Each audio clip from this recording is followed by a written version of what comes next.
नमस्कार दोस्तों, मैं हूं चांद कुबा और आज का टॉपिक शुरू करने से पहले मैं आपके साथ एक इंटरेस्टिंग फैक्ट शेयर करना चाहूँगा। इंडिया का एक लड़का अपने आप को एक देश का राजा घोषित कर देता है। हुआ यूं कि नवंबर 2017 में इंडिया का सुयश दीक्षित इजिप्ट घूमने जाता है और इजिप्ट और सूडान के बीच में पड़े एक खाली ज़मीन के टुकड़े को, जिसका नाम है बीर तवील, को अपना राज्य घोषित कर देता है।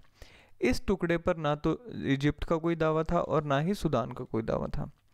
तो इस किंगडम ऑफ दीक्षित से एक सवाल जो उठता है वो ये कि क्या खाली पड़े ज़मीन के टुकड़े को कोई भी व्यक्ति अपना देश बना सकता है? अगर हाँ तो कैसे, और अगर नहीं तो देश की यानी स्टेट की यानी कंट्री की डेफिनेशन क्या है? सबसे पहले तो हम स्टेट की डेफिनेशन को देखने से पहले ये समझ लें कि स्टेट वर्ड को दो कंटेक्स्ट में यूज़ किया जाता है। पहला तो अगर कोई देश है उसके जो सब यूनिट्स होते हैं उसको स्टेट यानी राज्य कहा जाता है। इंडिया के केस में हरियाणा, पंजाब, तमिलनाडु, नागालैंड, ये सब एग्जाम्पल हैं। पॉलिटिकल साइंटिस्ट स्टेट वर्ड को एक देश को डिफाइन करने के लिए भी इस्तेमाल करते हैं, जैसे इंडिया, पाकिस्तान, बांग्लादेश एट्सेट्रा। तो इसी कंटेक्स्ट में हम स्टेट की डेफिनेशन देखेंगे, यानी कि देश की यानी कंट्री की डेफिनेशन देखेंगे। एक स्टेट यानी एक देश में चार कंपोनेंट्स का होना ज़रूरी है। सबसे पहला कंपोनेंट है ज्योग्राफिकल टेरिटरी यानी कि भौगोलिक क्षेत्र। आप इस मैप में देख सकते हैं कि इंडिया का ये जो मैप है, इसकी जो बाउंड्री है, इसके बीच में जो जगह आती है, ये इंडिया का भौगोलिक क्षेत्र यानी कि ज्योग्राफिकल टेरिटरी है। और किंगडम ऑफ दीक्षित जो उसने लड़के ने बनाया, उसमें भी आप देख सकते हैं कि ये जो डॉटेड लाइंस के बीच में जो जगह आती है, ये ज्योग्राफिकल टेरिटरी है। यानी कि पहला फीचर दोनों केसेस में हम पाते हैं। दूसरा जो कंपोनेंट है दैट इज़ पॉपुलेशन यानी कि आबादी। हमें पता है कि इंडिया की 130 करोड़ से ज़्यादा की आबादी है, लेकिन किंगडम ऑफ दीक्षित में ऐसा नहीं है। दरअसल ये खाली पड़ा ज़मीन का बंजर टुकड़ा है और यहाँ पे कोई व्यक्ति नहीं रहता है। तीसरा कंपोनेंट एक जो देश में होता है वो है सोवरेनिटी यानी कि संप्रभुता। सबसे पहले तो ये समझ लेना ज़रूरी है कि सोवरेनिटी दो तरह की होती है। एक है इंटरनल सोवरेनिटी और दूसरी है एक्सटर्नल सोवरेनिटी। इंटरनल सोवरेनिटी का क्या मतलब है? इसका मतलब ये है कि एक देश के पास ये पावर यानी कैपेसिटी है कि वो अपने कानून खुद बनाए और उन कानून को लागू करने की क्षमता भी रखे। एक्सटर्नल सोवरेनिटी का क्या मतलब है?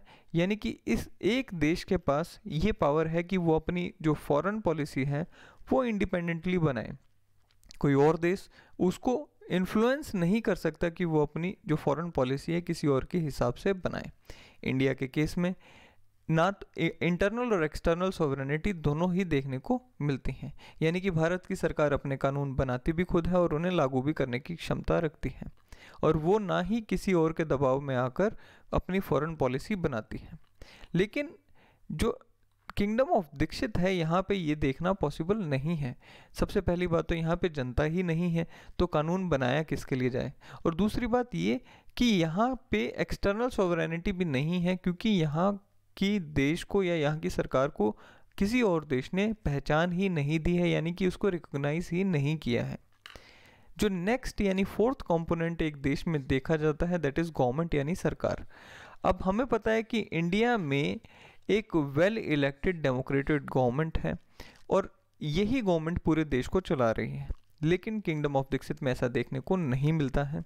यहाँ पे एक लड़के ने अपने आप को एक देश का राजा ज़रूर घोषित कर दिया है, लेकिन उसके अलावा, राजा के अलावा प्रजा का होना भी तो ज़रूरी है, लेकिन वो यहाँ पे देखने को नहीं मिलती हैं। तो इससे हमें पता लगता है कि किंगडम ऑफ दीक्षित में ये तीनों चीज़ें अवेलेबल नहीं हैं, और अगर एक एंटिटी को देश कहा जाएगा तो उसमें ये चारों कंपोनेंट्स का होना ज़रूरी है। यानी कि ज्योग्राफिकल टेरिटरी भौगोलिक क्षेत्र, पॉपुलेशन यानी आबादी, सोवरेनिटी यानी कि संप्रभुता, और गवर्नमेंट यानी कि सरकार का होना ज़रूरी है। आई होप कि आपको स्टेट की डेफिनेशन समझ आई होगी, और अगर आपको ये वीडियो अच्छा लगे तो इसे लाइक करें और मेरे चैनल को सब्सक्राइब करें। धन्यवाद।